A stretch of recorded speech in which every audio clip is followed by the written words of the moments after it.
Welcome everyone back to Pommy and Oz. Hope we're all doing really well. If you're new around here, make sure you hit that like button, hit that subscribe button, turn the notification bell on. Give us a chance. We're smashing out subscribers at the moment. We're 4,100, which is insane.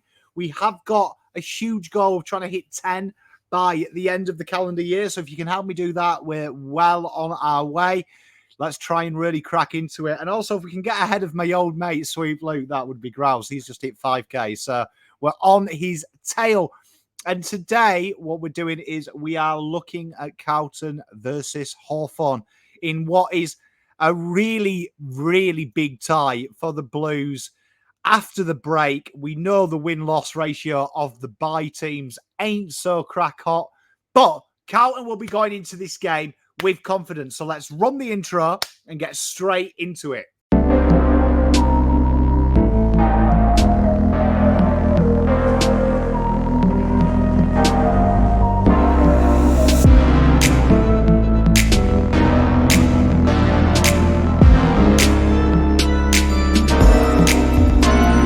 It's an interesting game, this one, as the Blues come into this game on the back of an emphatic win versus Gold Coast. And that probably surprised a lot of people. I think people went into that game. I know when I did my preview, people weren't so confident, but the boys found something. They found a return to that contested brand that made them so successful in the early parts of last year.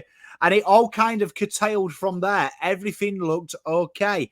Gold Coast came out this week, just gone, and absolutely smashed our opposition. So if you are one of them people that subscribes, and I see it a lot in social media, of they beat us by XYZ and we beat them and all that thing, you would say that this game is a foregone conclusion. However, the tale of the tape this year has it quite simple. Carlton are 15th, Hawthorn are 16th. Carlton 5 wins, 1 draw and 8 losses versus Hawthorn's 4 wins and 10 losses.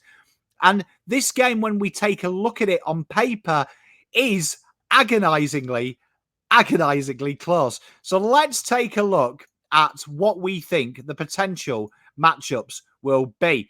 And here we are. As you can see, we've got a tough game, really, I think, when you look at this one on paper.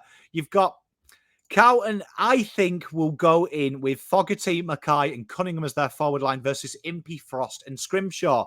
Josh Weddle, Blank and Hardwick are their back line versus Silvani, Curnow and Martin. And there's a big question mark there. Silvani's come in because Piternet's injured, and we know that Mr. TDK hasn't trained. So he could be a late out, and that could be Lewis Young coming in, which is really going to give huge advantage to them. But when you look at the back line there, it's a very solid back line. It's one of them back lines that when you look at it, Weddle goes up on the wing as well, and they swing Seamus Mitchell through there. There's counter punch, but there's also real good tenacity one-on-one and scrappy on the deck. And that is something that Carlton have been really poor at this year. If they don't get it to Curnow and Mackay, not much is coming outside of them. And that is going to be a really key stomping ground for both sides. In the centre line, we've got Akers matching up on Ward. Doherty spent a lot of time on the wing last week. No Cottrell, no natural winger coming in. I imagine that that's going to be Walsh, Chera and Doc doing that rotation. I think that's a no-brainer. And Karl Amon needs to be curtailed.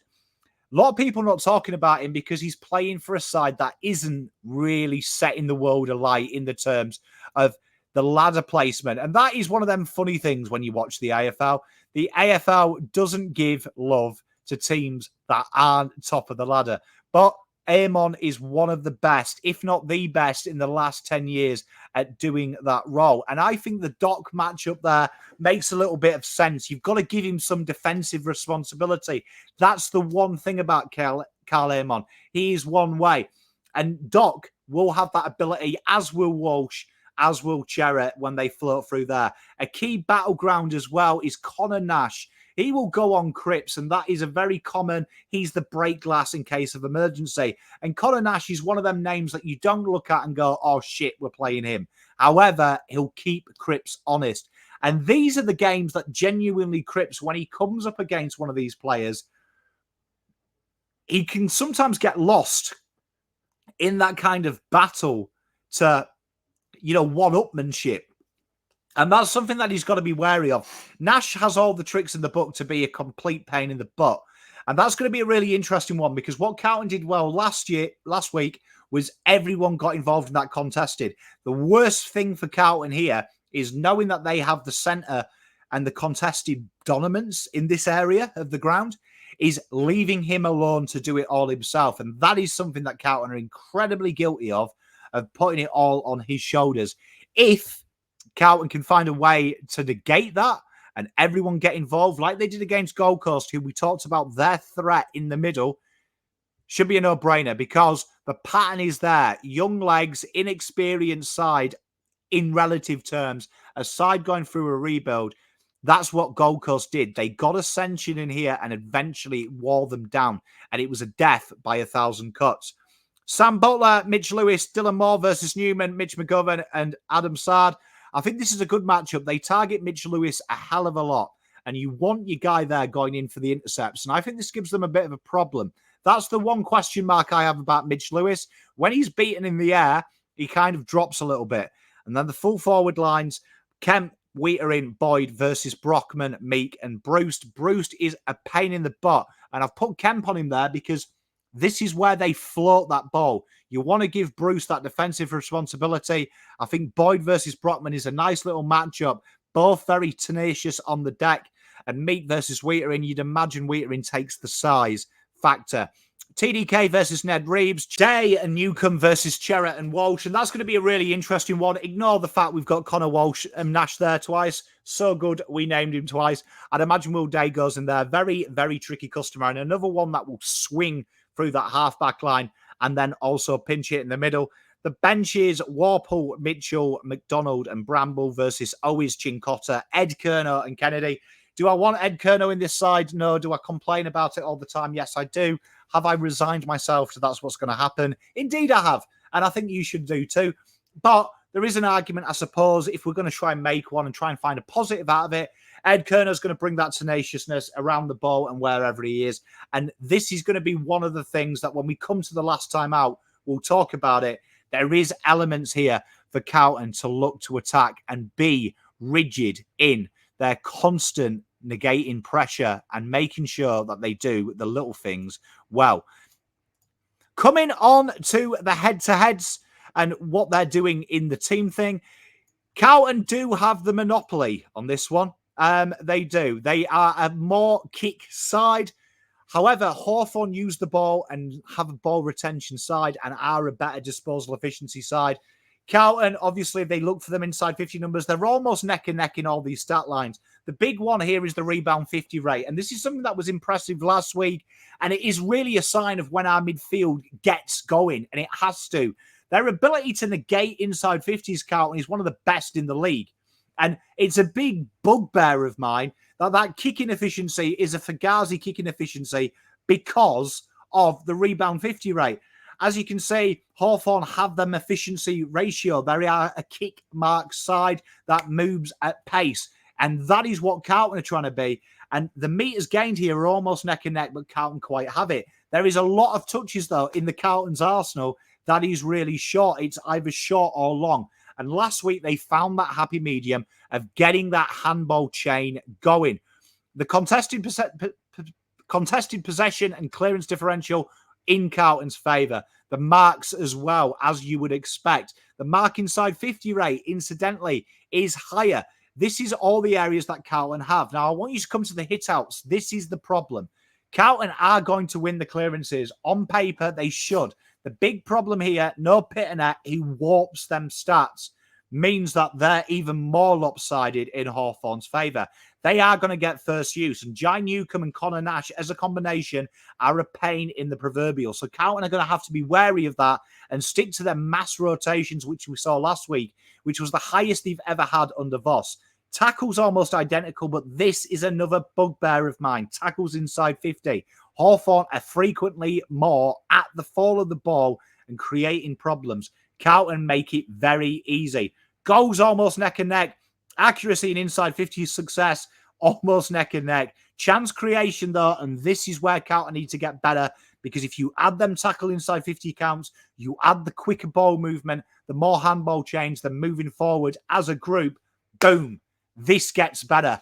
And that has to get better because at the moment, it's always half chances. So let's come on to the last time out. And the last time out for the Blues, we talked about it, was their resounding win against the Suns. And it was impressive. It was a return to the Carlton that we know and love last year. And it all free-flowed. Carlton are a very confidence-based side, and a side that, to be honest, watching a lot of them, and I'm sure you all agree, are very frustrating. But last week, we saw more handballs. We saw more kicks to territory. We saw more tenacity in and around the ball. Carlton dominated around stoppage and clearance, plus 72 points. Almost more than the Suns kicked. And that was from that mass rotation, that working together and really looking for that avenue to go. Suns also played the week after against Hawthorn, and they decimated them. And this was a real, again, stoppage and clearance dominant side. They grounded Hawthorn down. The young legs, the inexperience, no Sicily showed, and eventually it worked. And one thing the Suns did was changing the angles on them inside 50s, looking for them short up leads, which means Connors, Martin, and Jesus, when he's there, are going to have a real huge responsibility at trying to come out of side 50 and trying to change them angles. Something we're notoriously bad at, and something that Carlton have got to focus on, because you stay in this game for long enough, you will beat Hawthorn, right? They've got to be contested. So let's look at the matchups then. Carlton have the monopoly down the back. Defensive rating, they are higher this year. Their attacking rating, they are higher this year. And overall, with no Sicily, they are there. That would incidentally change quite a bit if Sicily's there. But this is a key stomping ground for the Blues going up against forwards and defence. Carlton do have the advantage, and they've got to make sure that they rigid and take this opportunity. We know that Hawthorn are going to look to get the ball in, particularly early from them wide spots, which is key for people like Mitch McGovern and Kemp to get that ball and get it injected fast back into the guts and back on the counter offence. That is something that Carlton have got to look at, and that is something that Hawthorn will be looking at doing as well. They know Carlton are susceptible on that counter press, and they know Carlton play a numbers game inside 50. It's the more of them, the better.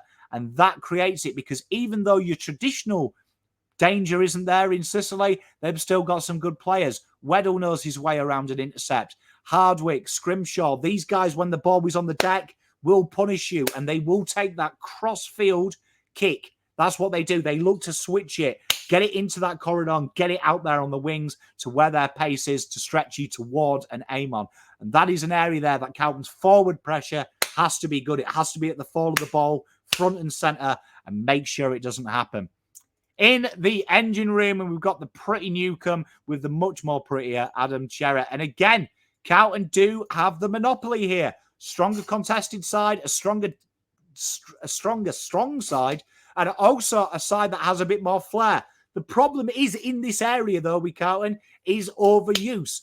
The numbers are good because they have so much of the ball. If you did it, though, disposal and opportunity, Hawthorn would probably have that hot attack rating. It's a very small difference, but Carlton do have the slight nuclear edge, and it should be massive.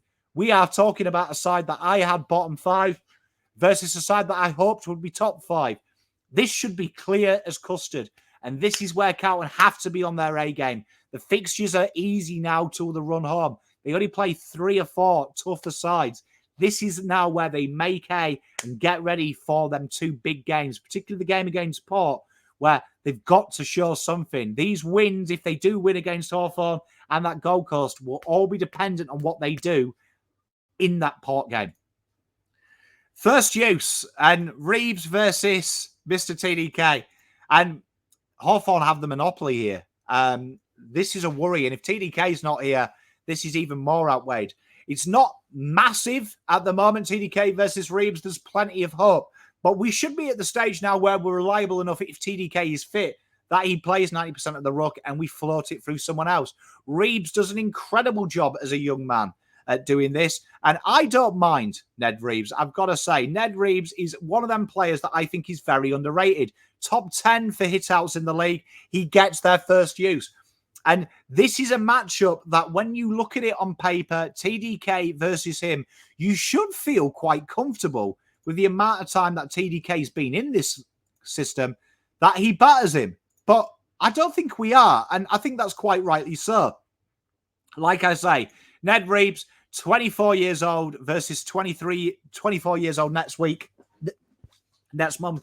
TDK is a great matchup, and this gives us a great chance, should TDK play, to show us where he is. Because these are the matchups TDK should be looking at and saying, I can win this.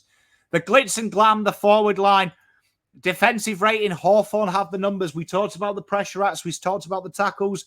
Dylan Moore plays in the midfield. Andy plays up forward. And when he is in that forward half, he's one of the most underrated forwards in the league. His ability to tear you up and make it hard is insane. And there's a few players in that forward line that when I look at Hawthorn, they've built it. Tyler Brockman's not shy. Sam Butler's not shy. They all put a bit of effort on. But for Carlton's attacking rating, when you've got Charlie Curnow and Harry, that helps out. Martin is going to be massive in this game. He has to be that lead up. He has to show what he showed against Gold Coast with the small amount of touches he had, the high impact he had, that run to touch, the drag back behind the kicking board, and that kick inside 50, they're Martin's strengths. A lot is going to be relied on him to try and stretch that defence, because this defence is stretched without Sicily, mark my words. It's a huge out for them. He is a little bit of reliability, and that's where Carlton have to attack it. And let's look, Carlton are edging the rating, 7% defence versus forward line, 10% they're edging the midfield. We're predicting a Carlton win by 27 or more, and I think that's fair. I really am a big fan of Hawthorn. They'll give it a go, though. And the worst thing Carlton can do is give them a sniff. If they keep this tight by the third quarter, them tired young legs and inexperience, the exuberance of youth takes over and the belief is insatiable. And you are talking about a side that is very young and happy where they are, with a side that is very inexperienced and wet behind the ears when it comes to expectation. And Hawthorn will look to punish that. They know that Carlton are always one question away for running out of the answers. That's the preview. Get around it. I can't wait to be live on Sunday chatting about this. Look after yourselves. Enjoy your weekend. I'm out.